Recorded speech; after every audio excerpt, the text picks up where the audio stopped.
빼는 바야흐로 1997년. 이때를 1세대 걸그룹의 시대가 활짝 열린 해라고 보거든. 그 이유를 많은 사람들이 SES가 1997년에 데뷔를 했기 때문이라고 알고 있어. 그런데 사실 이때 또 하나의 1세대 걸그룹이 SES보다 먼저 데뷔를 했는데 그게 바로 베이비복스였지. 무려 1세대 걸그룹 3대장 중 두 팀이 1997년에 데뷔를 했던 거야. 그러니까 1997년은 명실상부 1세대 걸그룹의 시대가 열린 해라고 볼 수 있는 거지. 이번 시간엔 SES보다 먼저 데뷔했던 K-팝 걸그룹의 조상님, 그리고 아직도 현역인 1세대 걸그룹 베이비복스 이야기를 해보겠다 이거야. 아직도 현역인 1세대 걸그룹은 베이비복스밖에 없지? 아마 그럴걸? 암튼 내가 개인적으로 SES 다음으로 좋아라 했던 걸그룹 베이비복스에 대해서 이야기를 재미나게 끼려줄 테니 같이 가보자고. 그 전에 우리 구독과 좋아요를 누르면서 같이 가보자. 어서 빨리 지금 당장 right now!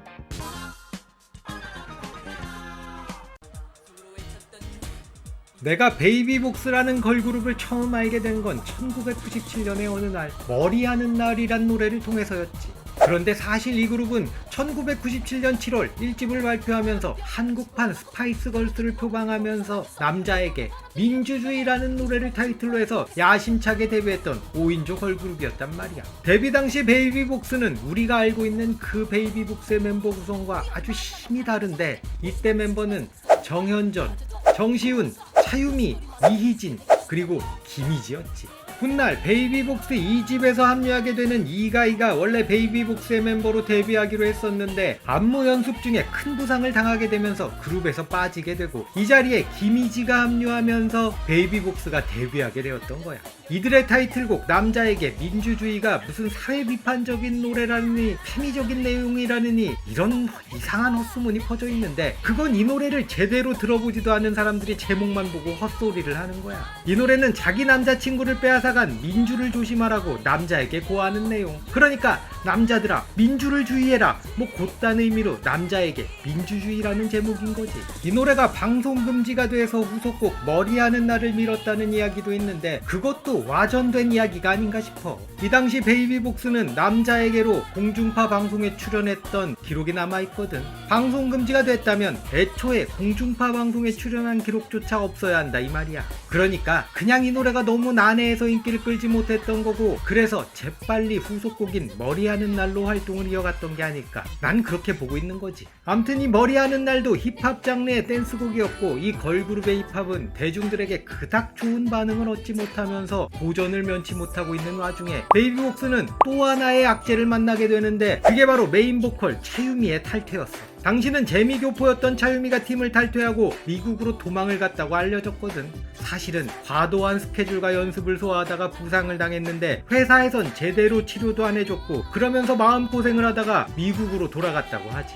차유미의 빈자리를 감미연이 채우면서 머리하는 날 활동을 이어는 갔어. 이렇게 한국의 양념소녀들, 그러니까 스파이스 걸스가 되고 싶었던 그들의 데뷔는 가요계의 매운맛만 보면서 저조했고, 이런저런 악재들이 겹치면서 사실상 이 1집 활동은 망했다고 볼 수 있었던 거야. 1집 활동 이후 정현전과 정시훈이 팀을 탈퇴하고, 이 자리에 원래 베이비복스로 데뷔하려고 했던 이가희와 다른 기획사에서 걸그룹 데뷔를 준비했던 심은진이 합류하면서 다시 팀을 정비하고 걸밴드 컨셉으로 2집을 준비하고 있었단 말이야. 그런데 이때 SES가 요정요정한 컨셉으로 대박이 나는 걸 본 회사에선 모든 걸 백지화하고 요정요정 컨셉으로 2집을 다시 준비하게 되지. 그래서 원래 베이비복스의 2집은 98년 3월에 나올 예정이었는데, 이렇게 그룹의 컨셉을 완전히 바꾸면서 원래 계획보다 6개월이나 늦은 1998년 9월 2집 앨범을 내놓게 됐던 거야. 2집의 타이틀곡은 김영석이 작곡한 댄스곡 야야야였고, 이 노래는 나오자마자 좋은 반응을 얻으면서 베이비복스의 이름을 알리기 시작하지.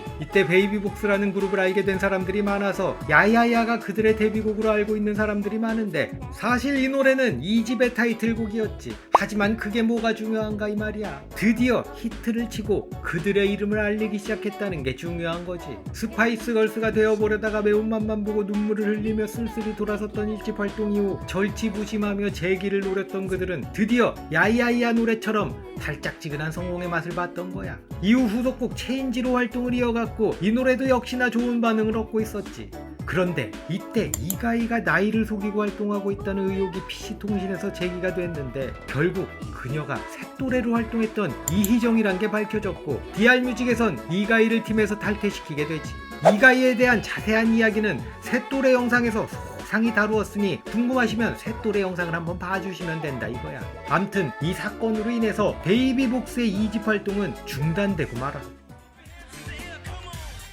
이가희가 팀을 떠난 이후 DR뮤직에선 이 자리를 채우기 위해 오디션을 개최했고 이 오디션에서 윤은혜가 선발되고 새 멤버로 합류를 하면서 이제 베이비복스는 우리가 아는 그 멤버 구성의 그룹으로 완성이 된단 말이지. 이 멤버로 베이비복스는 전성기를 달리기 시작하는데 1999년 7월 베이비복스는 3집을 내면서 가요계에 컴백을 했고 김영석이 작곡한 노래 겟업을 타이틀곡으로 활동을 시작하지. 이때 그들은 이전의 귀욤 컨셉과 전혀 반대로 섹시 걸크러쉬 컨셉으로 돌아오는데 이게 제대로 먹혔던 거야. 당시 가요계에는 이미 요정 컨셉의 요정 우소인들이 흘러 넘치던 시절이었는데 여기에 전혀 다른 느낌의 걸그룹이 딱 등장을 하니까 이게 막 신선한 충격이었던 거야. 세련되면서 멋진데 섹시하면서 파워풀한 느낌을 줬으니 이게 어떻게 인기가 없었겠냐고. 이때 당시 나를 포함한 내 친구들 사이에서 베이비복스가 핫 이슈였단 말이야. 이 노래 겟업은 베이비복스에게 데뷔 2년 만에 첫 1위를 안겨준 노래였고 이 기세를 몰아서 모든 가요 순위 프로그램에서 1위를 휩쓸면서 드디어 베이비복스는 난해한 노래나 부르면서 멤버들이 줄줄이 바뀌어 나가던 악재만 겹치던 그런 안타까운 걸그룹에서 최고의 걸그룹으로 거듭났던 거지. 이 겟업에 대한 여담을 하나 전해보자면 이 노래의 작사가는 서윤정으로 되어 있거든. 이 서윤정이 박진영의 전 부인이야. 겟업의 작사는 박진영이 했고 저작권자를 당시 자신의 아내였던 서윤정으로 등록을 했던 거지. 이후 후속곡 킬러로 활동을 이어갔고 이 노래도 겟업에 이어 연달아 히트를 쳤어. 이런 와중에 간미연과 문희준 열애 소리 나는데 이것 때문에 악질 빠순이들에게 살해 협박을 당하고 테러도 당하게 되지. 진짜 이때 얘네는 왜 그런 건지 이해가 안 되는데 자기네 오빠가 연예인이랑 안 사귀면 지들이랑 사귀어주냐? 왜 야랄야랄을 그냥 세상 무서운 줄 모르고 야랄을 떨었는지 도무지 모르겠단 말이야. 그때 극성을 부리던 그 애들이 그대로 커서 지금은 사회 전반을 이상하게 만들고 있는 게 아니 이놈의 주둥이 입이 방정이야. 암튼 그런 고난 속에서도 베이비복스는 열심히 활동을 이어갔고 발라드 곡이었던 3속곡 미싱유까지 인기를 끌면서 이들의 3집 활동은 대성공을 거둔단 말이야. 이 앨범을 통해서 베이비복스는 그들만의 컨셉을 확실히 할 수 있었고 이때 컨셉으로 이후 그들의 활동을 계속 이어나갔으니 이 3집 앨범은 베이비복스의 역사에 가장 중요한 앨범이라고 볼 수 있는 거지. 이렇게 3집으로 가요계를 통정한 베이비복스는 해외 진출을 염두에 두고 후속 앨범 작업에 들어가지. 근데 이때 해외 진출이라고 해봐야 일본 아니면 중국이던 시절이었는데 이들의 4집 타이틀곡 Y의 뮤직비디오를 중국에서 찍었고 중국 활동도 활발하게 했던 걸로 봐선 일본보단 중국 쪽에 무게를 뒀던 것 같단 말이지. 이 4집 앨범은 김영석이 프로듀싱을 맡으면서 음악적 완성도를 높였고 무대 의상 제작에 디자이너 이상봉이 참여하면서 아주 공을 들인 앨범이었어. 이렇게 내놨던 4집 앨범도 역시나 발매와 동시에 화제가 되면서 인기를 끌면서 다시 한번 히트를 쳤지. 그런데 이때 또 안티들의 테러가 이어졌단 말이야. 방송 출연을 위해 대기 중이던 윤은혜가 어떤 여학생이 쏜 물총에 눈을 맞는 테러를 당했지. 이로 인해 윤은혜는 각막을 다치게 되었지만 다행히 잘 회복을 했어. 하지만 이 사건으로 윤은혜는 트라우마가 남았다고 하더라고. 안티년들 얘네는 도대체 왜 그러는 거야? 그냥 집단 광기야. 그냥 보기 싫으면 안 보면 되는데 굳이 저런 위험한 짓거리를 해가면서 그때나 저런 짓거리하고 안 잡혔지. 지금 같으면 그냥 바로 경찰서 정모를 했을 텐데 말이야. 이렇게 안티들에게 시달리면서 베이비복스 멤버들끼리는 오히려 더 돈독해졌다고 해. 아무래도 외부에 적이 생기면 내부는 더 단단하게 뭉치잖아. 암튼 이렇게 고난을 겪어내면서 그들은 후속곡 배신으로 활동을 이어가는데 이 노래도 역시나 인기를 끌었어. 하지만 이때도 여전히 안티년들의 야랄은 계속됐지. 이때 방송 무대를 보면 애들이 꺼져라를 외치는 추태를 부리는 게 다 들리거든. 이런 거 보면 쌍칼 형님의 명언이 떠오른단 말이야. 이때 베이비복스는 중국에서도 인기를 끌면서 우리나라 걸그룹 최초로 중국에서 단독 콘서트를 열었고 중국에서 CF까지 촬영을 했지. 이때 이들의 4집 앨범이 중국에서 약 220만 장이 팔렸다는 이야기도 있어.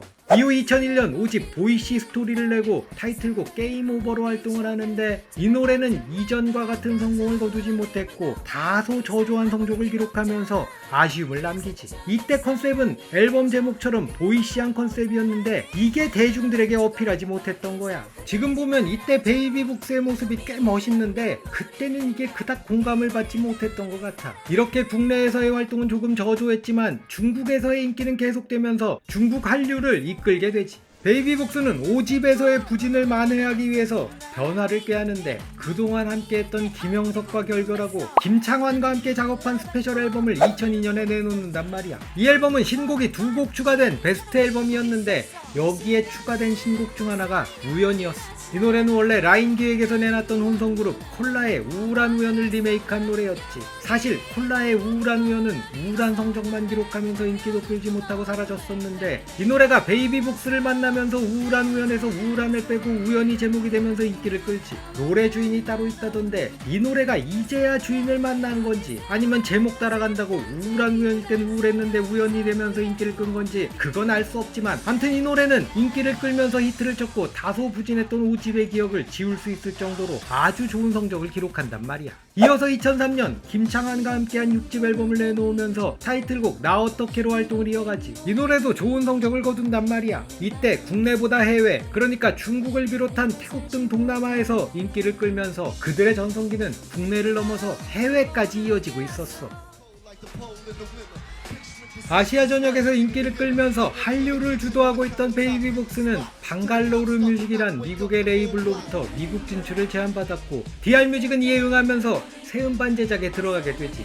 이 앨범은 베이비복스의 정규 7집이자 미국 데뷔 앨범이기도 했어. 이렇게 제작된 앨범의 타이틀곡은 투팍이 생전에 녹음해뒀던 미공개곡을 정식 샘플링한 엑스터시란 노래였지. 하지만 이 노래는 대중성은 약할 수밖에 없는 다소 매니악한 노래였기 때문에 크게 인기를 끌지 못했어. 그런데 이게 이상한 쪽으로 이슈가 되는데 DJ DOC의 이하늘이 투팍을 상업적으로 이용하는 일은 용납할 수 없다면서 투팍의 노래를 샘플링한 걸 물고 늘어졌던 거야. 아니 누구 노래를 샘플링하던 말던 이하늘이 뭔 상관인데 지가 뭔데 그러는 거야. 여기에 또 김진표까지 합세를 해서 투팍에 대한 존경심도 없이 돈벌이에 이용한다며 비난을 했는데 아니 베이비복스가 투팍에 대한 존경심이 있는지 없는지 어떻게 알고 궁예질을 했는지 참 이것도 내가 보기엔 너무너무 웃기다 이거지. 거기다가 이하늘은 입에 담기도 싫은 온갖 쌍스러운 말로 베이비복스를 비난하기까지 해. 결국 이 일로 DR뮤직은 이하늘을 고소했고 결과는 당연히 개소리 쌉소리 짓거린 이하늘이 패소를 하게 된단 말이야. 투팍 노래를 무단으로 샘플링한 것도 아니고 정식으로 샘플링한 노래를 발표했는데 왜 투팍이랑 아무 관계도 없는 애들이 나서서 그걸 비난하고 조롱하고 그랬는지 지금 생각해도 도무지 이해가 1도 안 간단 말이지. 지들도 대중음악 하는 사람들이면서 누가 보면 뭔 숭고한 예술하는 사람인 척하는 게 웃기지도 않는다는 거지. 지들도 남의 노래 표절하고 무단 샘플링해서 돈벌이 했으면서 어디서 숭고한 척을 하고 있냐 이거야. 지금도 뭐 여전히 베이비복스 사건을 왜 자기한테 그러냐면서 뻗대던데 야 진짜 사람은 고쳤을 수 없는 것 같아. 암튼 이런 사건들로 베이비복스는 크게 상처를 받았는데 안티들에게 고통을 당하면서 활동을 하던 와중에 선배 가수들도 이 아라를 해대고 있으니 얼마나 힘들었겠냐고. 거기다가 소속사는 자기 가수들 케어는 뒷전에 이하늘이랑 싸우고 자빠졌고 이러니 멘탈이 안 털리는 게 이상하지. 이때 베이비복스의 내가 20대 초반이었다니까. 이 사건을 계기로 베이비복스가 해체를 했다고 하는데 물론 이 사건도 트리거가 되긴 했겠지만 이 사건이 아니더라도 베이비복스는 저물어가는 시기였기도 하고 계약 만료도 곧 다가오고 있었기 때문에 해체를 하긴 했을 것 같아.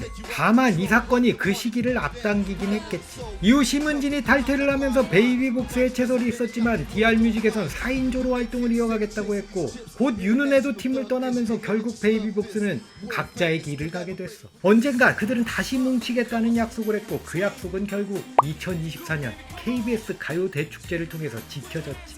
이후 5명 완전체로 지난 히트곡을 재녹음한 앨범도 내고 작년 9월엔 단독 콘서트도 하면서 활발하게 활동을 하고 있어. 올해 그러니까 2026년 4월엔 미국에서 콘서트도 했더라고. 이번 시간엔 1세대 아이돌 3대장 중 하나였던 베이비복스에 대해서 이야기를 해봤는데 그 3대장 중에 가장 많이 억가를 당했던 그룹이 바로 이들이 아니었나 싶어. 도대체 왜 이들이 표적이 되었는지는 아무리 생각해봐도 모르겠는데 그렇게 힘들게 활동을 했었기에 그들의 사이가 더 끈끈한 게 아닌가 싶다네. 그러니까 지금도 완전체가 현역으로 활동할 수 있는 것 같아. 세월이 지나도 여전히 멋진 그들을 응원한다네. 근데 베이비복스나 나나 다 동년배인데 왜 세월은 언제나 나만 직격으로 맞는가에 대해서 다시 한번 생각해봐야겠다네.